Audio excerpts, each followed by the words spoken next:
नमस्कार दोस्तों, आप सभी का स्वागत है हमारे एंट्रेंस पाठशाला में। तो आज हम बात करने वाले हैं बल तथा गति के नियम से संबंधित महत्वपूर्ण प्रश्न के बारे में। तो चलिए आज की वीडियो को स्टार्ट करते हैं। तो आज का हमारा पहला सवाल है, बल का एसआई मात्रक क्या होता है? तो दोस्तों, बल का जो एसआई मात्रक होता है वो होता है न्यूटन। तो इसका जो राइट ऑप्शन हो जाएगा ऑप्शन बी होगा। अब क्वेश्चन नंबर 2 की बात करें तो बल किस प्रकार का राशि होता है? तो दोस्तों, बल जो हमारा होता है वो सदिश राशि होता है। तो इसका जो राइट ऑप्शन हो जाएगा ऑप्शन बी होगा। चलिए अब नेक्स्ट क्वेश्चन की ओर चलते हैं।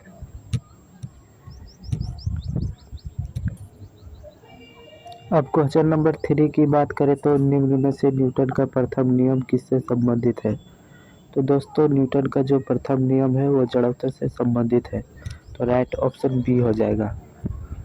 दोस्तों, बात करें न्यूटन का प्रथम नियम के बारे में, तो न्यूटन का जो प्रथम नियम कहता है जब कोई वस्तु स्थिर रहता है तो अपनी विराम की अवस्था को बनाए रखना चाहता है, और वही अगर वस्तु गति की अवस्था में रहता है तो अपनी गति की अवस्था को बनाए रखना चाहता है। अब क्वेश्चन नंबर 4 की बात करें तो जड़त्व का क्या कारण होता है?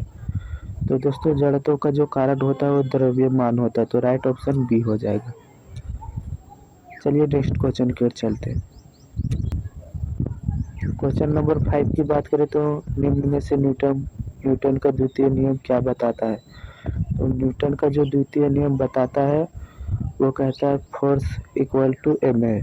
तो राइट ऑप्शन ए हो जाएगा। दोस्तों, बात करें न्यूटन का द्वितीय नियम, तो जब किसी भी वस्तु का द्रव्यमान तथा उसका जो त्वरण है वो लगाए गए बल के बराबर होता है। तो राइट ऑप्शन ए हो जाएगा। अब क्वेश्चन नंबर 6 की बात करें तो निम्न में से न्यूटन का तृतीय नियम क्या कहता है? तो न्यूटन का जो तृतीय नियम कहता है किसी भी क्रिया के बराबर एक विपरीत प्रतिक्रिया होता है। तो राइट ऑप्शन बी हो जाएगा। हर क्रिया के बराबर विपरीत प्रतिक्रिया होती है। चलिए नेक्स्ट क्वेश्चन की ओर चलते हैं। क्वेश्चन नंबर 7 की बात करें तो क्रिया और प्रतिक्रिया बल क्या होते हैं? तो दोस्तों, वे समान होते हैं, विपरीत दिशा में होते हैं, अलग अलग वस्तुओं पर लगते हैं। तो उपरोक्त सभी। तो राइट ऑप्शन डी हो जाएगा इसका। अब क्वेश्चन नंबर 8 की बात करें तो संवेग का सूत्र क्या होता है? तो संवेग का जो सूत्र होता है वो P इक्वल टू एम भी होता है। चलिए नेक्स्ट क्वेश्चन की ओर चलते हैं। क्वेश्चन नंबर 9 का बात करें तो संवेग का मात्रक क्या होता है? तो संवेग का जो एसआई मात्रक होता है वो kg मीटर पर सेकेंड। तो राइट ऑप्शन ए हो जाएगा। अब क्वेश्चन नंबर 10 की बात करें तो यदि द्रव्यमान बढ़े तो जड़त्व क्या होगा? तो दोस्तों, जब किसी वस्तु का द्रव्यमान बढ़ता है तो उसका जड़त्व भी बढ़ता है। तो राइट ऑप्शन बी हो जाएगा। चलिए नेक्स्ट क्वेश्चन की ओर चलते हैं। क्वेश्चन नंबर 11 की बात करें तो न्यूटन का पहला नियम किससे संबंधित है?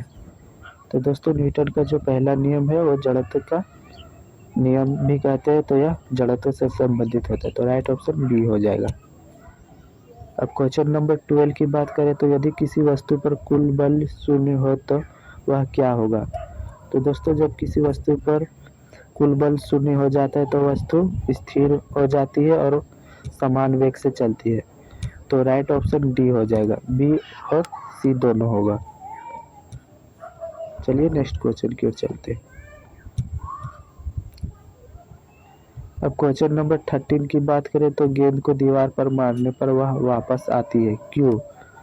तो दोस्तों, जब किसी गेंद को दीवार पर मारते हैं तो गेंद के विपरीत एक प्रतिक्रिया बल कार्य करता है, इसलिए वो वापस आती है। तो इसका जो राइट ऑप्शन हो जाएगा ऑप्शन सी होगा, प्रतिक्रिया बल।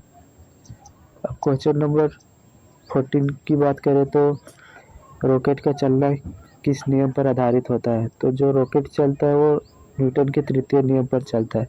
तो राइट ऑप्शन सी हो जाएगा, तृतीय नियम।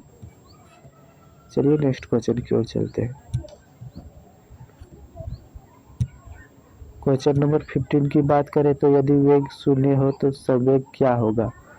तो जब किसी वस्तु का वेग शून्य हो जाता है तो उसका संवेग भी शून्य हो जाता है। तो राइट ऑप्शन सी हो जाएगा। तो दोस्तों आज की वीडियो को बस यही समाप्त करते हैं और मिलते हैं नेक्स्ट वीडियो में। और वीडियो आप लोगों को पसंद आया हो तो वीडियो को लाइक करें और हमारे चैनल को सब्सक्राइब करें। धन्यवाद।